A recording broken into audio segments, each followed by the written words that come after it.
राही का तोहफा राही को ही रिटर्न। आखिर मार ही दिया अनुपमा ने अपनी इस बिगड़ेल बेटी राही के मुंह पे जबरदस्त तमाचा। नमस्कार दोस्तों, स्वागत है आपका आपके अपने चैनल हंग्री स्पिरिट्स में। हंग्री स्पिरिट्स देख रहे सारे दर्शकों का मैं अंजू शर्मा दिल से स्वागत करती हूँ।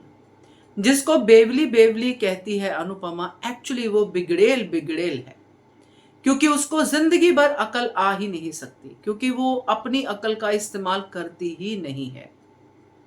किसी ने राही को प्यार से बुला लिया और राही को बता दिया कि उसकी मां गलत है, तो राही के लिए उसकी मां गलत है, चाहे उसको अंदर से पता ही क्यों ना हो कि मेरी मां सही है। आज राही ने अपनी सारी हदें पार कर ली। अनुपमा ने सुन लिया उसके मुंह से, जब वो कैफे तोड़ने आई थी, कि अनुपमा बुरी मां है। सुन लिया उसने।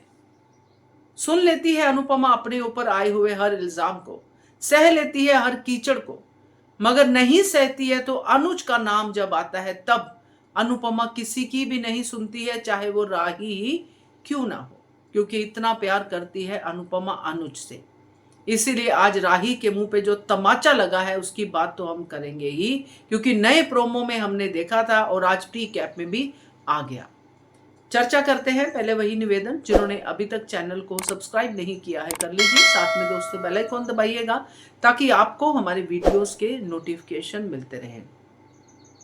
बदनसीबी उसी दिन शुरू हो जाती है दोस्तों, जब अपने ही बच्चे अपनी माँ पे ट्रस्ट ना करके दुनिया भर की माँओं पे ट्रस्ट करते हैं, जो भी उनको आके कहते कि बेटा मैं तुम्हारी माँ हूं, ये है वो है। हम नॉर्मली किससे सुनते हैं कि बच्चों को किडनैप कर लिया गया। माँ चाहे घर पे कितना भी कहे कि बेटा बाहर से किसी से भी चॉकलेट टॉफी लेके खाना नहीं है, लोग आपका फायदा उठा सकते हैं, आपको लेके जा सकते हैं, आपको किडनैप कर सकते हैं, या कुछ भी XYZ।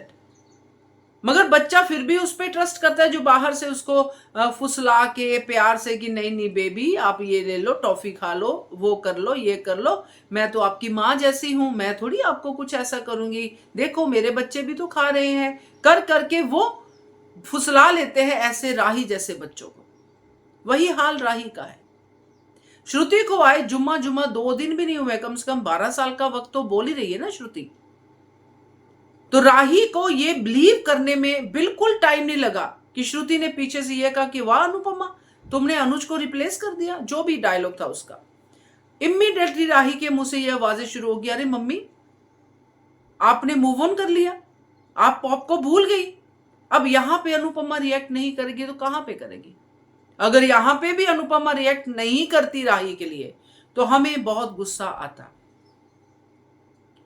और अनुपमा यहां पे रिएक्ट करती ही करती, क्योंकि अनुज जहां पे है उसके जाने के बाद भी अगर कोई अनुज का नाम लेके उसको बदनाम कर रहा है, उसको ये बोल रहा है कि तुम मूव ऑन कर गई, तो यहां पे तो अनुपमा का बोलना बनता ही है।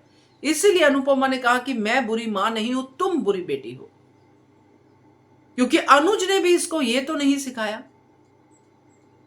मैं तो एक बार मान भी लूं, मैं तो चलो मैं अपनी सोच की बात करूं तो अगर अनुपमा मूव ऑन कर भी रही है तो राही को क्या अधिकार है बोलने का। उसको क्या पता कि श्रुति ने 12 साल वहां पे क्या किया है। वही यकीन कर रही है जो श्रुति बोल रही है, तो जो अनुपमा बोलती है उस पर यकीन क्यों नहीं है। क्या ये यही बात है जिसको लेके राही लड़ रही है, या फिर वो प्रेम के दुख को ही बार बार अनुपमा के सामने लेके आ रही है, किसी और वजह को लेके, किसी और वजह को लेके। ये एक पर्सनैलिटी, एक औरत की जर्नी है जिसमें उस औरत को अधिकार नहीं है अपने डिसीजन लेने का, क्योंकि वो दूसरों को ऑनर करती है, दूसरों की रिस्पेक्ट करती है, उनकी फीलिंग्स की रिस्पेक्ट करती है, खुद दुख झेलती है, खुद सब कुछ करती है। गलत है। यहां पे अनुपमा और अनुज के रिश्ते पे उंगली उठाने वाली ये राही कौन होती है। श्रुति की तो मैं बात ही नहीं करती, जिसको खुद पता है, जिसने खुद इन रिश्तों को, इन मूवमेंट्स को देखा है, जब अनुज और अनुपमा को इसने खुद अलग किया था। इसने देखी है अपने पॉप की तड़प, इसने देखी है अपनी मां की फीलिंग जब आशा भवन में थी, इसने देखा है दोनों को मिलते हुए, इसने खुद कहा कि मैं मिलाऊंगी। तो आज ये क्या बोल रही है, अनुज के जाने के बाद अगर अनुपमा मूव ऑन करती भी है तो इसको सबसे पहले खुश होना चाहिए। बच्चे खुश होते हैं मां की खुशी में कि चलो मेरी मां को एक जीवन साथी मिल रहा है, जबकि ऐसा कुछ नहीं है। ये सिर्फ मेरी थॉट है, एक पर्सन टू पर्सन थॉट है कि एक पर्सन को खुश होना चाहिए। यहां पे वो अपनी लाइफ को तो जो कर रही है सो कर रही है, मगर अनुपमा की लाइफ पे कब्जा करके बैठी है कि मेरी मां मेरे हिसाब से ही चलेगी। कैसे भूल गई मेरे पॉप को? अरे पॉप ये सवाल करे तो बहुत अच्छा लगेगा, मगर तुम कौन होती हो सवाल करने वाली? इसीलिए अनुपमा को आज ये कहने पे मजबूर होना पड़ा कि तू सबसे बुरी बेटी है, क्योंकि जिस बेटी को अनुपमा ने सबसे ज्यादा प्यार किया, हमेशा वही उसके किरदार पे उंगली उठाती है। पहले राघव, आज दिग्विजय, और एक सेकंड भी नहीं लगाती है, सोचती भी नहीं है कि दूसरे के दिल पे मेरे इस ताने के बाद क्या बीतेगी। वसुंधरा तो क्या ही खून के आंसू रुलाएगी, असली तो ये राही कर रही है, क्योंकि ये खुद भी रो रही है और अपनी मां को भी रुला रही है, और बातें मान के दूसरों की, जो उसके सर पे बैठे हैं, जो अभी अभी आए हैं, जिनके बारे में इसको पता ही नहीं है कि श्रुति का वहां पे कोई बॉयफ्रेंड भी है कि नहीं है। कौन है ये श्रुति, कहां से आ गई आज? क्या राही सोच नहीं पा रही है? तो ये सारा राही के किरदार की डीमेरिट्स हैं, जिससे राही कभी भी अच्छी इंसान साबित हो ही नहीं सकती है।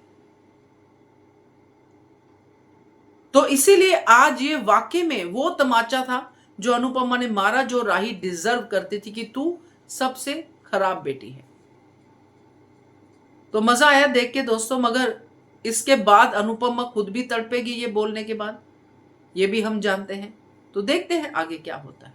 कमेंट कीजिएगा, अगर आपको वीडियो पसंद आए लाइक कीजिएगा। देखते रहिए चैनल हंग्री स्पिरिट्स।